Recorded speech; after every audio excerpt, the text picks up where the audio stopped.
আসসালামু আলাইকুম দর্শকবৃন্দ, আজকে আপনাদের মধ্যে একটি ব্লগ নিয়ে হাজির হয়েছি, যেটি হলো সাভারের ট্যুর ব্লগ।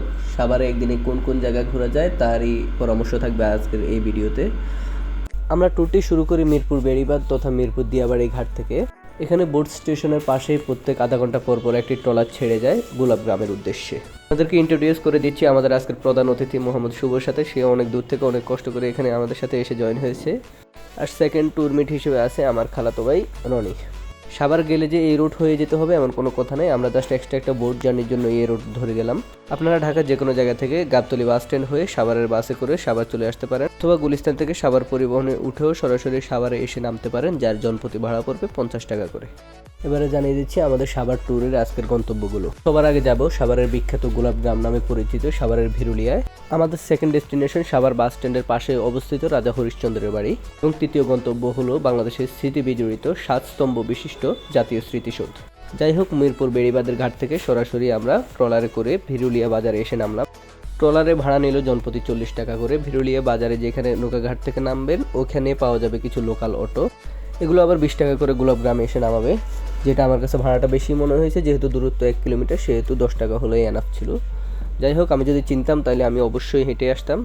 এরপরে গোলাপগ্রামে এসে নামার পরে এই ফুলকপিগুলো আমার সবচেয়ে বেশি পছন্দ হয়েছে, এবং আমার মন চাইছিল কয়টা ফুলকপি কিনে নিয়ে আসি, কিন্তু ভারী হওয়ার কারণে এটা সম্ভব হয়নি। গোলাপগ্রামে নামার পরে আমার খালতো ভাই অনেক মুড নিয়ে ঘুরতেছিল, কারণ তার মন অনেক ফুরফুরা, তার মনে কোনো আনন্দের কোনো অভাবই নাই। সে অনেক চিল মুডে আছে। আর আমার দোস্ত সকালে নাস্তা করে নাই, সে অনেক টেনশনে আছে যে এখানে কোনো খাবারের দোকান পাওয়া যায় কিনা। যদিও এখানে ভালো কোনো খাবারের কোনো লোকেশন আমরা পাইনি, এই জন্য আমরা ওদিকে কোনো খাওয়া দাওয়া করি নাই। রাস্তার দুই পাশে অনেক বালি ছিল। ওইখানে সাধারণত দর্শনার্থীদের যাতায়াতের জন্য তেমন ভালো কোনো ব্যবস্থা নেই। রাস্তা ভাঙ্গা থাকার কারণে রাস্তার আশেপাশে অনেক ধুলাবালি জমা ছিল। যাদের ডাস্ট অ্যালার্জি আছে তারা এই জায়গায় না যাওয়াটাই বেটার। এখানে রাস্তার পাশে অনেক ফুল দোকান পাওয়া যায়, যেগুলোতে প্রাইস একটু বেশি বলে আমার মনে হয়েছে। তারপরেও আপনাদের মন চাইলে আপনারা অবশ্যই দরদাম কষাকষি করে তারপরে গোলাপ কিনতে পারেন। এখানে রাস্তার ধারে ধারে অনেক গোলাপ বাগান আছে, কিন্তু সবগুলোতে দর্শনার্থীদের প্রবেশ করতে দেওয়া হয় না, কারণ বেশিরভাগ ফুল বাগানই বাণিজ্যিক কারণে চাষাবাদ করা হয়। আর গোলাপ গ্রাম মানেই যে গোলাপটা সবসময় ফুটে থাকবে, ব্যাপারটা এরকম না। এখানে কিছু বাগান মালিক আছে যারা শুধুমাত্র দর্শনার্থীদের প্রবেশের জন্যই গোলাপগুলো সংরক্ষণ করে, এবং ওই গোলাপগুলো ওরা না কেটে ওইখানে দর্শনার্থীদের প্রবেশ করতে দেয়। এটা অবশ্যই এন্ট্রি ফি সহ। ওনাদের গোলাপের যে বিক্রয় মূল্যটা ওটা এন্ট্রি ফি দিয়ে উসুল করে নেয়। গোলাপ বাগানের প্রবেশের সাধারণত নিয়ম হলো 10 পিস গোলাপ কিনলে যার মূল্য পড়বে 100 টাকা, এবং তার সাথে 2 জনের এন্ট্রি ফি ফ্রি দেওয়া হয়। এবং গোলাপ কিনতে না চাইলে পার পার্সন 50 টাকা করে এন্ট্রি ফি দিয়েই প্রবেশ করতে হবে। পরে আমরা 150 টাকা দিয়ে 10টা গোলাপ কিনি, যার সাথে 2 জনের এন্ট্রি ফি এবং 1 জনের এন্ট্রি ফি দিয়ে আমরা 200 টাকা দিয়ে গোলাপ বাগানে প্রবেশ করি। তারপর অনেকক্ষণ গোলাপ বাগানে ঘোরাফেরা করে, যদিও আমরা ছেলে মানুষ, গোলাপ জিনিসটা আমাদের এমনিতেই তেমনটা পছন্দ হওয়ার কথা না, তার উপরে উৎসুক জনতার অভাব নাই ওইখানে, যে জন্য আমরা আরও বোর হচ্ছিলাম। এই জন্য আমরা অল্প কতক্ষণ ঘুরে তারপরে ওইখান থেকে বের হয়ে আসি।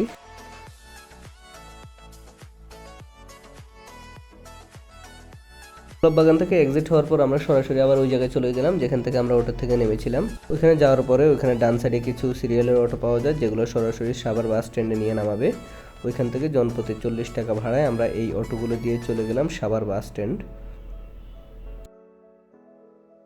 সাভার বাস স্ট্যান্ড যাওয়ার আগে পর্যন্ত আমার রাজা হরিশ্চন্দ্র দাসের বাড়িতে যাওয়ার কোনো প্ল্যানই ছিল না, কিন্তু যখন আমি ম্যাপ থেকে হেল্প নিতে যাই, সাভার বাস স্ট্যান্ড যাওয়ার ওইটা দেখতে যাই, তখনই আমি এটা সাজেশনে পাই, এবং এই জন্য এখানে যাওয়ার প্ল্যান করি, যা সাভার বাস স্ট্যান্ড থেকে মাত্র 5 মিনিটে হাঁটার দূরত্বে অবস্থিত। তখন আমি 5 মিনিট আগেই অটো থেকে নেমে যাই, এবং ওইখান থেকে আমরা সরাসরি হেঁটে চলে যাই রাজা হরিশ্চন্দ্র দাসের বাড়িতে। এই ভদ্রলোক আশা করি রাজা হরিশ্চন্দ্রের কোনো শুভাকাঙ্ক্ষী হবে। আর উপরে যাকে দেখতে পাচ্ছেন তাকেও দেখছি অনেকক্ষণ ধরে ঘুরতেছে আর এটা ওইটা লিখতেছে। উনি যত সম্ভব কবি হবে, কোনো আধুনিক কবি। যাই হোক, রাজা হরিশ্চন্দ্রের এই রাজবাড়িটি 19 শতকের শেষ ভাগ পর্যন্ত মাটির নিচে চাপা পড়েছিল। তারপরে যত সম্ভব 1918 বা 20 সালের দিকে কোনো এক প্রত্নতাত্ত্বিক খনন কাজে এটি আবিষ্কৃত হয়। তখনই ওই খনন কাজের ফলে আবিষ্কৃত হয় বৌদ্ধদের ধর্ম ও সংস্কৃতির সাথে সম্পর্কিত কিছু প্রত্নবস্তু ও গুপ্ত রাজবংশের অনুকৃত মুদ্রা স্মারক। এতে সেখানকার বৌদ্ধমূর্তির পরিচয় পাওয়া যায়। এরই সূত্র ধরে 1990 বা 1992 সালের দিকে হরিশ্চন্দ্র রাজার এই পসার ঢিবিতে খনন কাজ চালানো হয়। অতঃপর এটি নিশ্চিত হওয়া যায় যে এটি রাজা হরিশ্চন্দ্রের বাড়ি। অনেকক্ষণ রাজা হরিশ্চন্দ্র দাসের বাড়িতে পায়চারি করার পর আমরা চলে গেলাম পরবর্তী গন্তব্যের উদ্দেশ্যে। তার আগে আমরা আমাদের মধ্যাহ্নভোজ সেরে নিলাম সাভার বাস স্ট্যান্ডের পাশেই একটি রেস্টুরেন্টে, এবং সাভার বাস স্ট্যান্ড থেকে আমাদের পরবর্তী ডেস্টিনেশন তথা বাংলাদেশ স্মৃতিসৌধে যাওয়ার জন্য আমরা রিক্সা খুঁজতে থাকি। যদিও এখান থেকে বাসে খুব সহজেই জনপ্রতি 20 টাকা করে স্মৃতিসৌধের সামনেই নামা যায়, কিন্তু আমরা জাস্ট একটু বাতাস খেতে খেতে যাওয়ার উদ্দেশ্যেই রিক্সা নিলাম। আমি অবশ্যই যে কোনো ট্রিপে রিক্সা বা নৌকাকে অত্যন্ত ভালোভাবে প্রাধান্য দিয়ে থাকি। পরবর্তীতে রিক্সায় করে আমরা জাহাঙ্গীরনগর ইউনিভার্সিটির সামনে দিয়েই চলে গেলাম জাতীয় স্মৃতিসৌধের দিকে, যেখানে আমাদের ভাড়া পড়েছিল জনপ্রতি 40 টাকা। যদি আমরা রিজার্ভ রিক্সা নিয়েছিলাম, রিজার্ভ রিক্সায় ভাড়া নিয়েছিল আমাদের 120 টাকা। 120 টাকায় আমাদেরকে নামালো সরাসরি বাংলাদেশ স্মৃতিসৌধের সামনে। অতঃপর ওখানে নেমে আমি অত্যন্ত অবাক হই। আমি চিন্তা করি আমি কোনো স্পেশাল ডেতে জাতীয় স্মৃতিসৌধের সামনে চলে আসলাম কিনা। পরবর্তীতে বুঝতে পারি শুক্রবারে এমনিতেই এখানে অনেক মানুষ হয়, আর কাছাদারের যত মানুষ আছে সবাই এটাকে ভ্রমণের জায়গা হিসেবেই চেনে, এই জন্য অত্যন্ত বেশি মানুষ ছিল। জাতীয় স্মৃতিসৌধের প্রধান ফটকটি শুধুমাত্র স্পেশাল ডেতেই খোলা হয়, এই জন্য আমরা ডান পাশের ফটক দিয়ে প্রবেশ। 150 ফুট উচ্চতার এই জাতীয় স্মৃতিসৌধটি নির্মাণ করা হয়েছিল 1982 সালে, যেটি নির্মাণ করতে 4 বছর সময় লেগেছিল। স্মৃতিসৌধে রয়েছে 7টি স্তম্ভ, যা বাংলাদেশের মুক্তি সংগ্রামের প্রধান 7টি আন্দোলনের নিদর্শন বহন করে থাকে। এই 7টি স্তম্ভ সাধারণত স্মৃতিসৌধের একটি পাশ থেকে দেখা যায়।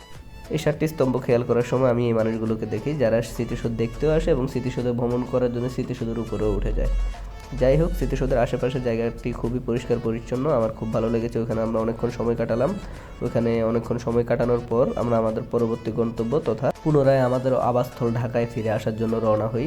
ঢাকায় আসার উদ্দেশ্যে আমরা সাভার স্মৃতিসৌধ থেকে বের হয়ে ডান সাইডের রুট ধরে সরাসরি চলে আসি 4 রাস্তার মোড়ে। এখান থেকেই সাধারণত ঢাকা আসার কিছু সিটিং সার্ভিস বাস পাওয়া যায়।